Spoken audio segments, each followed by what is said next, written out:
আবারও থাপ্পড় খেতে এসেছো? না বিগ ব্রাদার, আজ তোমার কাছ থেকে একটা সিদ্ধান্ত নিতে এসেছে। আমাকে দিয়ে সব প্রেম ভালোবাসা হবে না। Get lost. কিন্তু আমাকে যে তোমার ভালোবাসা পেতেই হবে। জীবনেও পাবে না। তবু আমি শেষ চেষ্টা করব।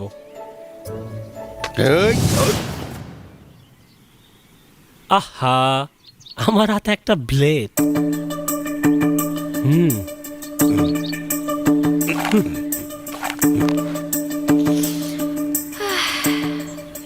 মারণাস্ত্র যার নিত্য সঙ্গী, তাকে সামান্য একটা ব্লেডের ভয় দেখিয়ে তার সিদ্ধান্ত পরিবর্তন করবে? সিদ্ধান্ত তুমি বদলাবে কিনা আমি জানি না, কিন্তু আমি শেষ চেষ্টা করব। আমি 1 থেকে 3 গুনবো। এর মধ্যে যদি তুমি ভালোবাসো না বলো, আমি আমার নিজের হাত কেটে ফেলবো। তোমার মতো পাগলেরাই শুধু হুমকি দিতে পারে, কিন্তু কোনোদিনও তা করতে পারে না। 1, বলো ভালোবাসো। 2, বলো ভালোবাসো। 3, বলো ভালোবাসো।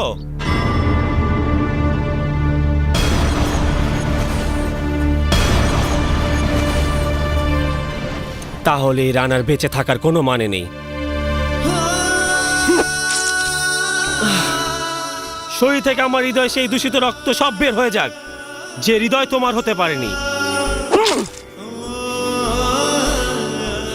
মরে যাক সে হৃদয়, যে হৃদয় তোমার ভালোবাসা অর্জন করতে পারেনি।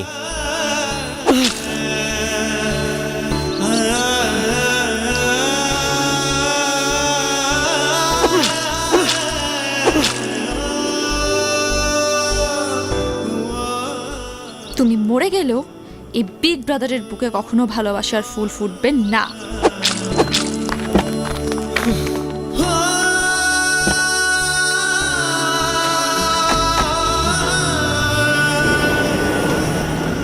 আমার যদি আজ মৃত্যু হয়, তার জন্য দায়ী থাকবে তুমি। একজন প্রেমিকার মৃত্যুর দায় নিয়ে তোমার সারা জীবন বেঁচে থাকতে হবে বিগ ব্রাদার। Good by.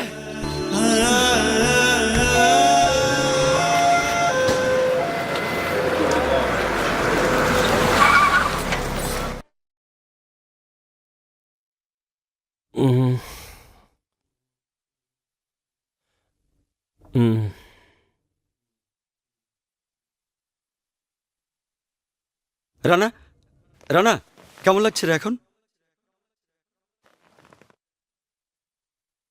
তুই কাকে খুঁজছিস? Big brother. বিগ ব্রাদার আসেনি আমাকে দেখতে? রাস্তা থেকে তো তোকে আমরাই হাসপাতালে নিয়ে আসলাম, কাউকে তো দেখলাম না, আর কেউ তো আসেনি। আমার ভালোবাসা সে অস্বীকার করলো। উলবনে মুক্ত ছড়ালে এমনই হয়। তুই ভুল মানুষকে প্রেম নিবেদন করেছিস। ওই আয়রন লেডির মধ্যে মন বলে কিছু নেই। যেমন নেই আমাদের বাড়ি ওর শরীরে, ম্যাচ থেকে বের করে দিয়েছে আমাদের দোস্ত। আজকের পর থেকে আমাদের নতুন কোনো ঠিকানা খুঁজতে হবে। জীবনের ব্যর্থতার পাল্লা আর কত ভারী হবে।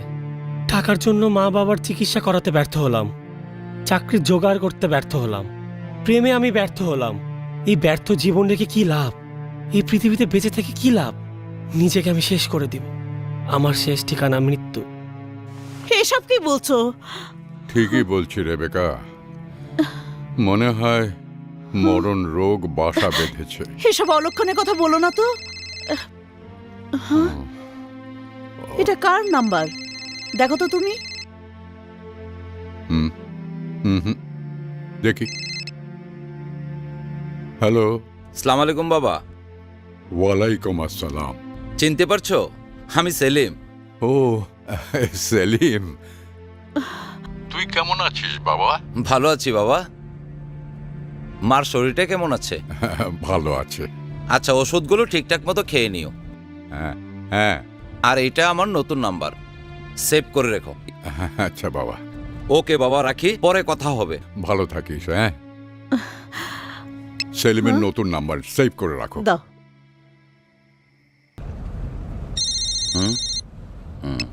হ্যালো ভাই, আসসালামু আলাইকুম। আজকে না আপনার টাকা নেওয়ার কথা ভাই। আজ তো আমার টাকা নেবার কথা না, আমার টাকা নেবার কথা কালকে। ভাই, অনেকগুলো টাকা আমি রাখতে পারছি না ভাই, আপনি একটু কষ্ট করে নিয়ে যান। ঠিক আছে, কোথায় আসবো বলেন। কারণ বাজারের করইতলা। আচ্ছা, আমি আসছি।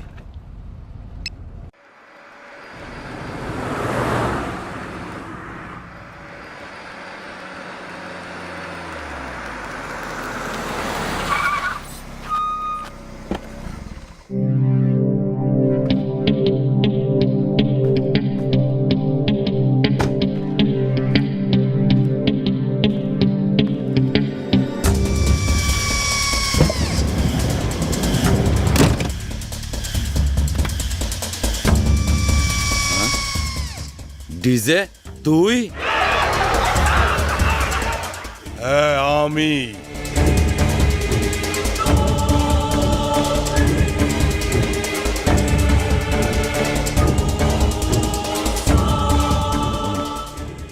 গুলজার জেলে থেকে তোকে দিয়ে চাঁদার টাকা আদায় করবে সে তো আমি হতে দিতে পারি না, তাই চাঁদার টোপ দিয়ে তোকে আমি এখানে ডেকে এনেছি। ডিজে, গোল্ডেন গোলজার তোকে ছাড়বে না, তোকে ছাড়বে না।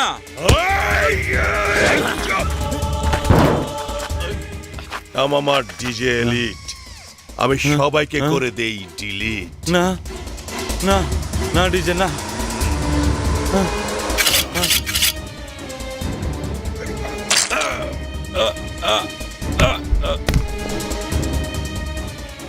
লাশটা রেল লাইনে ফেলে দে, মনে হবে রেলের চাকায় ডিলিট হয়ে গেছে।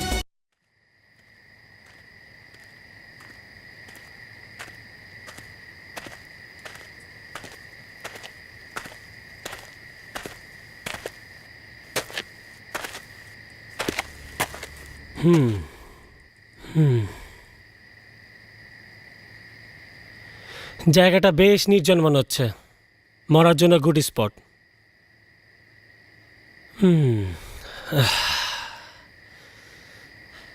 সরি বস, মাফ করে দিয়েন। এইভাবে বেঁচে থাকা আমার পক্ষে সম্ভব না। প্রেম নেই, চাকরি নেই, পকেটে টাকাও নেই, বাড়ি নেই, গাড়ি নেই, কাপড় চুপড়ও নেই, আত্মীয় স্বজন নেই। এভাবে ঘুরে বেড়ানো হচ্ছে, মরে যাওয়া অনেক ভালো। মরার পর সব দায় দায়িত্ব আপনার। আপনি ছেলে দোজকে নিবেন আর বেহেস্তে নিবেন, আপনার ইচ্ছা।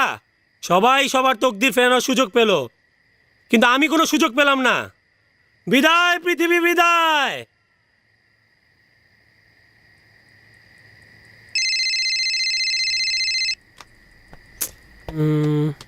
আমার তো ফোন আসে নাই, কার মোবাইল বাজে?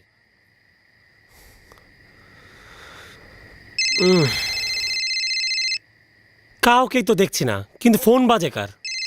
শান্তিতে মরার উপায় নাই।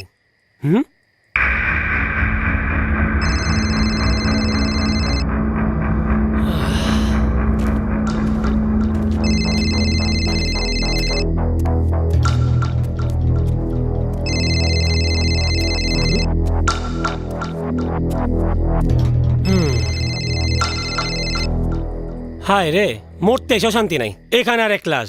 ধ্যাৎ।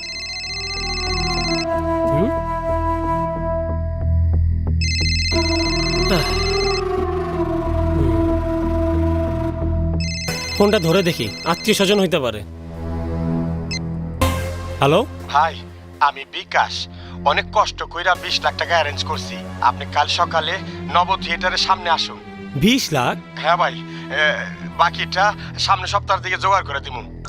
কিন্তু কোনো কিন্তু না ভাই, আপনি কালকে চলে আসেন, টাকাগুলো নিয়ে যান ভাই।